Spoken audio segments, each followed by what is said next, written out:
एकता नागरी सहकारी पतसंस्थेचे कार्य हे महिलांसाठी उल्लेखनीय आहे। महिलांनी महिलांसाठी स्थापन केलेल्या या पतसंस्थेच्या माध्यमातून अनेकांना रोजगार निर्मिती त्याचप्रमाणे अनेकांना कर्जाच्या माध्यमातून मदत होत असल्यामुळे हे कार्य कौतुकास्पद असल्याचे प्रतिपादन माजी उपमुख्यमंत्री अजितदादा पवार यांनी गुणोरी रोड येथील एकता महिला नागरी सहकारी पतसंस्थेच्या कार्यालयाच्या उद्घाटन प्रसंगी ते बोलत होते।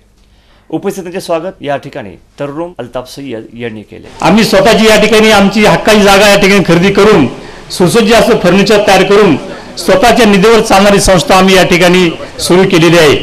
आमचे दादा छोटे छोटे व्यावसायिक मंडळीचे आमचे छोटे बागवान मंडळी असतील, छोटे किराणदार असतील, हातगाडीवाले असतील, या लोकांना 50,000 ते 5 लाखापर्यंत कर्ज देऊन त्यांना आम्ही त्यांच्या पायावर उभं केलं।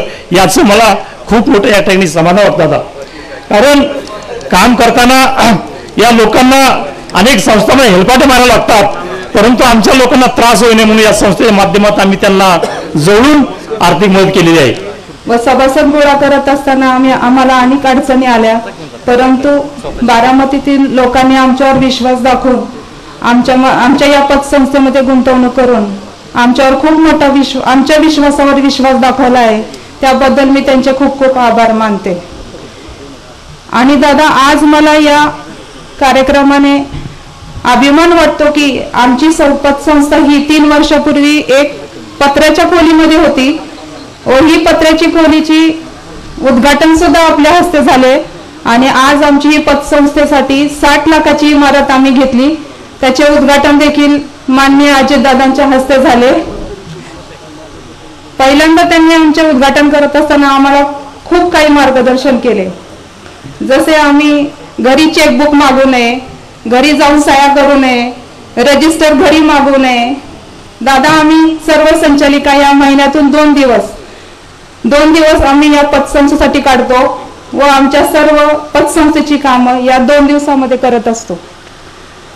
दादा, आज मला खूप अभिमान वाटतो की आज आमच्या पतसंस्थेला नफा हा 14 लाखापर्यंत गेलेला असून आमची ठेवी ही 2.25 कोटीपर्यंत होऊन आणि आम्ही 1.5 कोटीपर्यंत कर्ज वाटप केलेले आहे।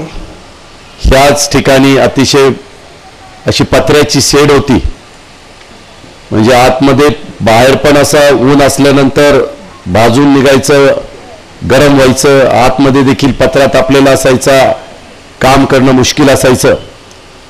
परंतु त्याच्यातूनच युनिटी हेल्थ क्लब, मुलांची तब्येत चांगली राहण्याच्या करता व्यायाम अतिशय गरजेचा आहे, महत्त्वाचा आहे, आरोग्य चांगलं असलं पाहिजे। ह्या धक्काधक्कीच्या जीवनामध्ये काम करत असताना अनेक प्रकारचे अडचणी येत असतात, काही आजार उद्भवत असतात आणि त्याच्यातून आरोग्य चांगलं ठेवणं, शरीरदृष्टी चांगली ठेवणं आणि करत तरुण मुलांच्या मध्ये एक आवड निर्माण झालेली ही चांगली गोष्ट आहे। आणि ते चांगलं शरीर संपादन करण्याच्या करता चांगलं जिम असावं लागतं। तेही त्यावेळेस सुरू केलं। मला कधी वाटलं नव्हतं की एकदा महिला नागरी सहकारी पतसंस्थेचं आपण त्यावेळेस उद्घाटन करत असताना 4 वर्षाच्या आत बारामती शहराच्या वैभवामध्ये भर घालणारी एक चांगली वास्तू या ठिकाणी उभी राहील आणि स्वतःच्या मालकीच्या जागेत 60 लाख रुपये खर्च करून ही आमची एकता महिला नागरी सहकारी पतसंस्था तिथे येईल। परंतु इच्छाशक्ती असेल, त्याच्यामध्ये आमचे कमरुद्दीन सय्यद यांची मेहनत असेल, यांचं मार्गदर्शन असेल, यांचा सल्ला असेल, आमचे तरन्नुम सय्यद त्या आणि त्यांच्या सगळ्या टीमचं आपण हे करायचंच अशा प्रकारचा निश्चय असेल, अल्ताफची एक चांगल्या प्रकारची साथ असेल, तर काय घडू शकतं हे आपल्या सर्वांच्या डोळ्यासमोर आहे। मी आपल्या सर्वांच्या साक्षीनं इथं एकता महिला नागरी सहकारी पतसंस्थेच्या या नूतन इमारतीचं उद्घाटन झालं असं जाहीर करतो।